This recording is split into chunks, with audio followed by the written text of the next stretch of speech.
Okay, we are about to start the ritual meditation. So I'll give you a moment to get your thoughts gathered.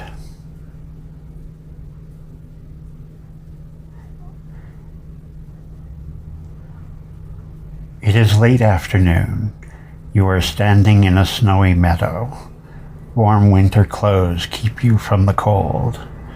The recent snowfall has covered the meadow in fresh, fluffy snow. It is quiet.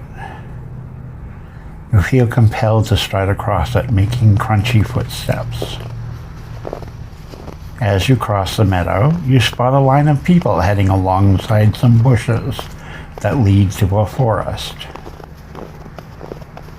You notice the fog from your breath and continue walking towards the people, angling more to the bushes.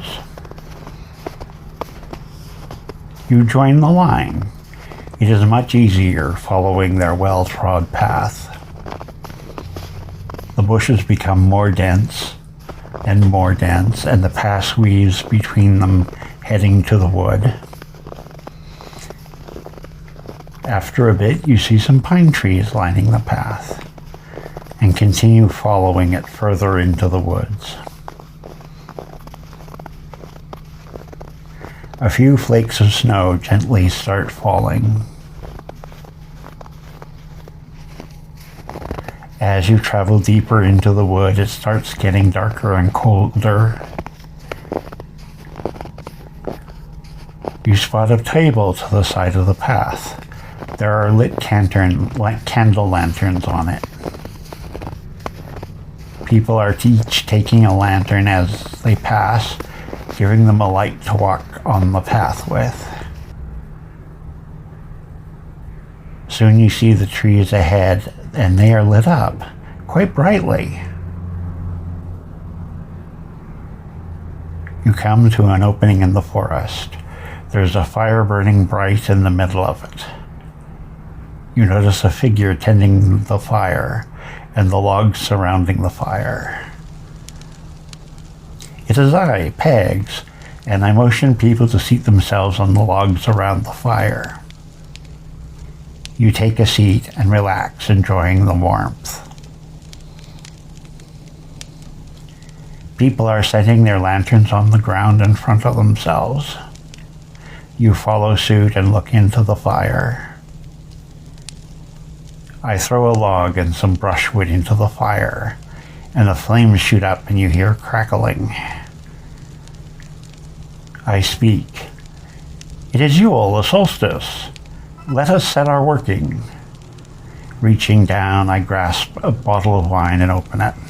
I go to the outside of the log ring. To the outdwellers, I offer this libation of wine that you may not disturb our working. I then pour out some of the wine. Righting the bottle, I return to the fire and put the bottle down. I pick up a pine branch. Its tips are covered with needles. I point it downward. In this, our ritual, we call the land that has grown this grove. Taking a glass of water, I continue. In this, our ritual, we call the water, the sea, formed here as the humidity making the snow. I raise the glass in one hand and the pine branch in the other and point them to the sky. In this, our ritual, we call the sky, providing air for us to breathe and for the fire to burn. Now I call to the Holly King and to the Oak King, that they may join us for this festive celebration. I put down the branch and water and step back to the logs and seat myself. Some smoke gets blown from the fire, swirling in the air. You notice it seems to linger and gradually thicken.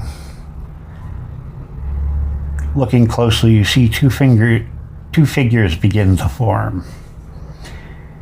Both with great beards and covered in furs. One hair is filled with holly and berries, and the other is filled with fresh birch leaves. The Holly King is carrying a torch. The Holly King roars, There shall be no passing of the torch this time. It will stay winter, no spring or summer this year. The Oak King simply states, the circle must turn. Holly says, if you resist me, I will fight. He steps back, waving his arms.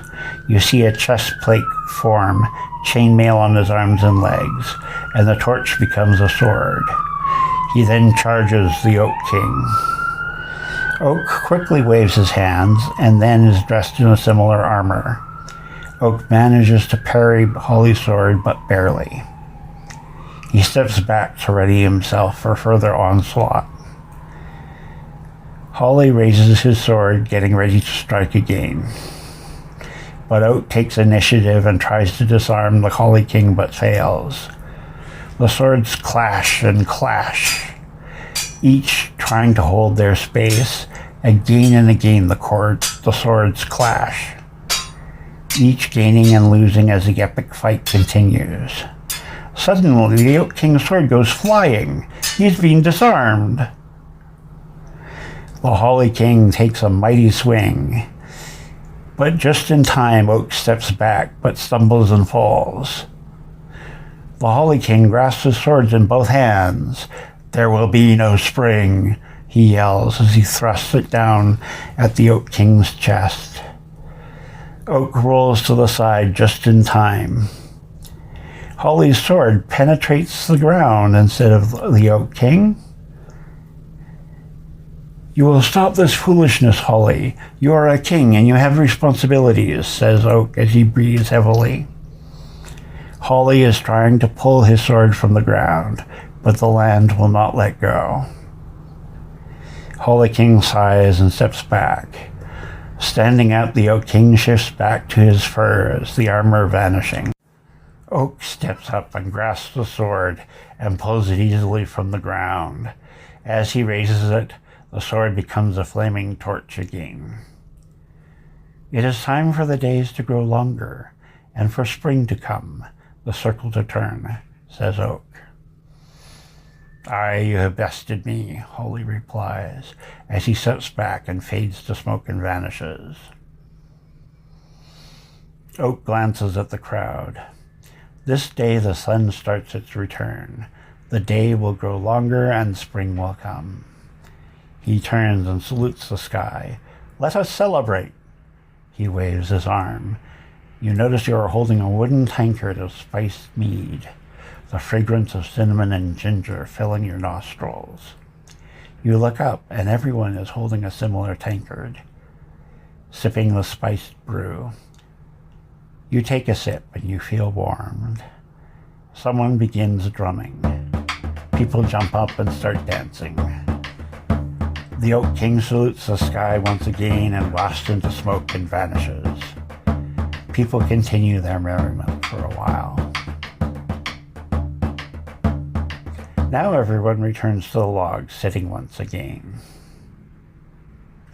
I stand saying, the elements have witnessed Yule and its shift in the turning circle. I bid farewell and say thanks to the land, sea, and sky. May we all return to our homes with the blessings of Yule. People stand and follow the path back to the meadow, treading in their footsteps again. The rite is over. Yule blessings to you all.